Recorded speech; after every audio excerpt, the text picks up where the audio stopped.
Hi, roofers. Welcome to another episode of the Roofing Webmasters podcast. I'm Madison, I'm Amberlyn.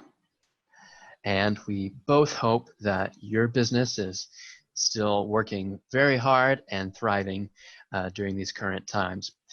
We're going to be dealing with a little bit of a more serious topic this time than our usual.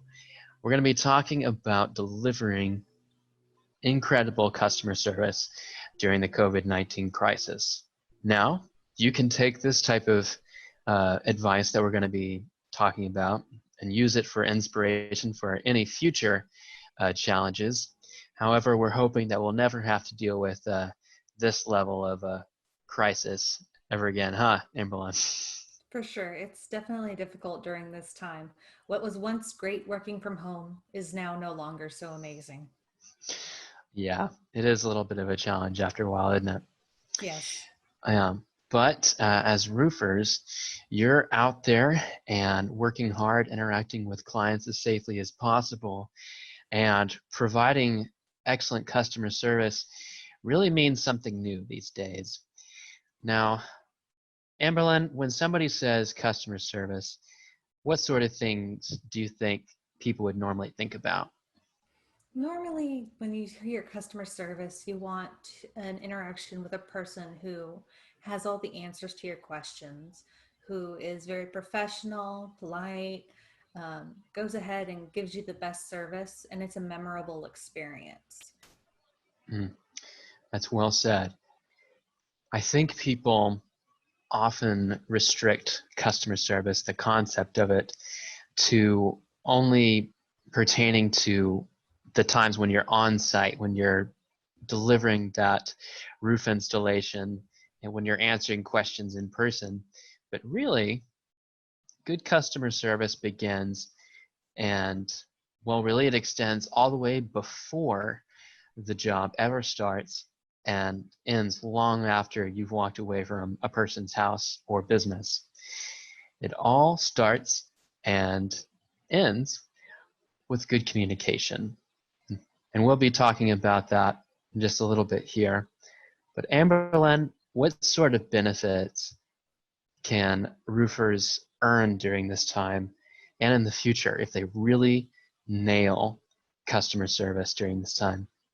If you really nail customer service during this time, and of course in the future, any interaction with a customer, you can nail a plethora of benefits. The first and foremost is a very heartfelt review. You remember in our past podcast, we discussed different review platforms, including Google, but BBB and Yelp and other such platforms. So you'll get good heartfelt reviews about how their experience was with your roofing company.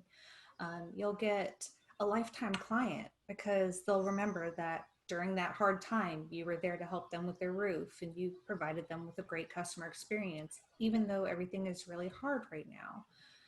You get referrals and social mentions. So one's online, social mentions on social media and other platforms. The other one's in person, friends and family. And all of this during this, like I keep saying, really hard time, it's a blessing to them because they know they can rely on you to get that service done for them. All very great benefits. And think of all the good that you can do for your community during this time simply by taking those extra steps to keep them safe. Now, it's not enough to just say you're going to do things, or I should say, it's not enough to even plan to do good things. You have to communicate with people what you're going to do during this time if they're going to choose your service. And communication is a challenge in itself. So what are we talking about when we say good communication, especially since it's such an important part of your superior customer service that you're looking to provide during this time? Good communication is expressing your intent and how you're going to work to keep your clients safe during this time. Now, if you think about it, as a homeowner or as a business, they're wondering, okay, what do I need to do? Am I going to have to send my kids to the back room? And are we going to have to leave the house during this time to, keep them safe? Are we going to have to wipe everything down afterwards? What's going to happen? Are we going to be safe during this time? And I think that's at the back of everyone's mind these days, even for your roofers. If you can communicate that ahead of time, you're going to put a lot of people's minds at ease and make the rest of the situation a lot easier. Berlin. For sure.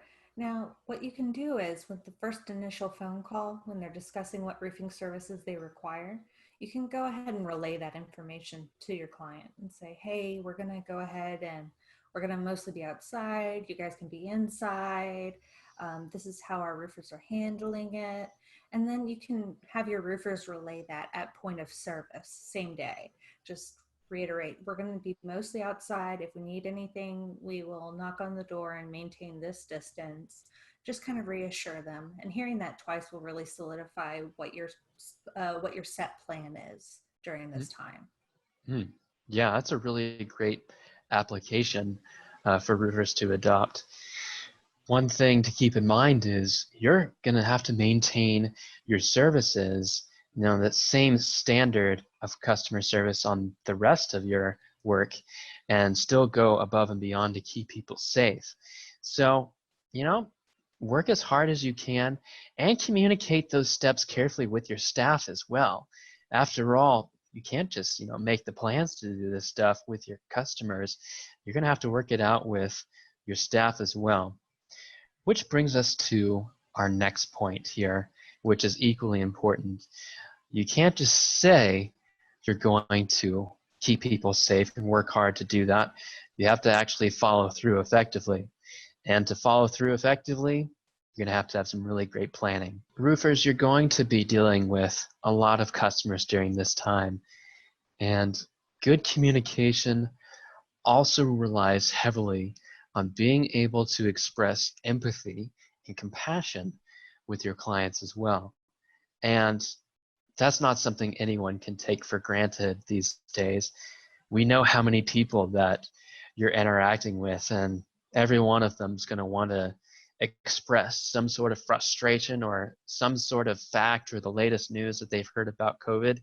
And honestly, you might get really sick of hearing about it. It can be hard even to not get frustrated and just to be short with your customers. But if you can train your roofing team to maintain that empathy and plan ahead and know what people are going through, then you can make sure that you're still delivering that excellent communication and that superior customer service to your team. Obviously, you know what? You're going through a tough time too, and people will understand that. Make sure you give yourself some time to process all this stuff and to unwind, to let go of all that stress in between visits. If you need to take a moment before you walk up to a client, just sit in your truck and try to relieve yourself of that stress. People will understand. So that's good communication for you. Obviously, you can't just say that you're going to do stuff though. You actually have to follow through. And good follow through means a lot of planning on your team's behalf. So, what are some things you can do to keep people safe during this time? I think the first thing anyone thinks of when they're thinking about keeping others safe is wearing masks when you're interacting with people. Wearing masks, wearing gloves. That's a pretty solid way to start keeping people safe. For sure. And it's really critical during this time. You understand that there are not a lot of times where you can wear gloves. Sometimes you might need to remove the gloves during a roofing service to get a better grip on materials or a better inspection, and that's fine. So kind of keep two sets of gloves on hand. But something else you can do is go ahead and have your roofers sanitize whatever they touch when they don't have their gloves on, just to give an extra layer of security. It's really going to make customers, pardon me, have them set their worries at ease. On top of that, whenever they have to interact with them and say, hey, this is the next step of our process, this is what we have to do next, make sure that your roofers remember to maintain that safe 6 feet of social distance just to communicate things with people. And finally, if you want to go the extra mile and make sure you're really helping your customers during this time and maintaining that distance and only getting out there for what they need, you might consider adding a video call or a quick and talk through inspection of what roofing service they think they need. It's a great way to kind of get a visual on the situation, set their minds at ease, and it's an extra layer of customer service, right, Madison?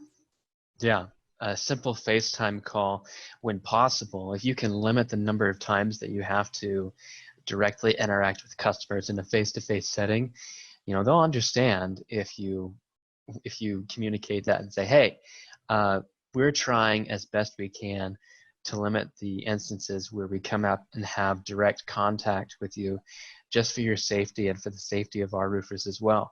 People get it, and they appreciate that as well. I think one way to look at all of these ideas that Amberlynn mentioned is that you're limiting your impact on the job site, the number of places that you touch, the number of people that you interact with, the number of employees that you have at the job site even. If you can incorporate all of these elements, you're reducing the chances of your people and your clients getting sick during this time. And that's just priceless for everybody involved. That's amazing customer service. Now, these are a lot of ideas that you can wrap into your business strategy and develop long-term relationship with clients. But sometimes customer service can go even beyond the scope of your business into serving your community in ways that aren't going to affect your bottom line, at least directly. All of Amberlynn's ideas here are great opportunities to minimize your impact on the job site and reduce the number of places that your roofing team interacts with the client. That means more safety for your clients, homeowners and commercial businesses, and fewer places where your roofing team could come to contact with people. And that's a serious win for your team and a serious win for your customer service as well. Now, your customer service could end there, and that would be fine. But you also have some really great opportunities during this time to go above and beyond in the call of customer service, even beyond what can directly impact your bottom line. You can help serve the community during this time. That's going to be a strange idea for many people, and for some of you who are already involved with the community, maybe it won't be so strange. But there are a lot of people hurting and in need during this time, aren't there, Amberlynn? For sure. During this time, everybody needs a little bit of help to get along. So some things you might want to consider if you want to go ahead and assist your community: offer to help those who are in need, like maybe make a dedicated email that you can share with them just to go ahead and get a little bit of community service out there, whatever they need in that area. And one particular group that does need a lot of help are the elderly, because they do have compromised immune systems and are specifically susceptible to this pandemic we're facing. And so it's hard for them to get to public places like grocery stores to get their supplies they need. So you might consider doing a grocery delivery to drop off for them as well. That's a great idea. You can use that email, that dedicated email, to communicate with people. Obviously, you don't want to say, "Hey, you seem elderly. You probably need help." I know that seems a little humorous during this time, but you don't want to hurt people's feelings that way or offend people. A great way to communicate during this time, like Amberlynn mentioned, is listing that email. You can say, hey, during this time, we are dedicating a few hours each day, or maybe a few hours each week, to helping people in our community and making sure that everyone's cared for. If you know someone in your area who you believe could use assistance with collecting groceries or maybe other errands, basic errands that they can't fulfill during that time, we would love to hear about them and to see what we can do to serve them during this time. This may not affect your bottom line directly. In fact, it may end up costing you money. But if you follow through, if you serve the community this way, your clients will always remember it. And even if they don't, you've done your part to help people during this time. And that's its own reward. You could say it's something that's going to always matter and something that you can remember yourself and be glad you did as well. But that's just one or two ways that you can serve your community. You don't even have to end it when COVID-19 is no longer a problem. You can continue to serve people that way and to show your community why your business is so important for their continued happiness and for their continued benefit. Well, we've talked a lot about ways that you can better serve people, both during your regular hours and maybe after your regular hours. Hopefully you're inspired. There's a lot of good you can do during this time, and there's a lot of opportunity to make some relationships that will last a lifetime. Well, we're very glad that you've listened to us mumble through as best we can, and I hope that you'll take this to heart and you'll use it to better your community and those around you. We'll see you next time. We'll sign off.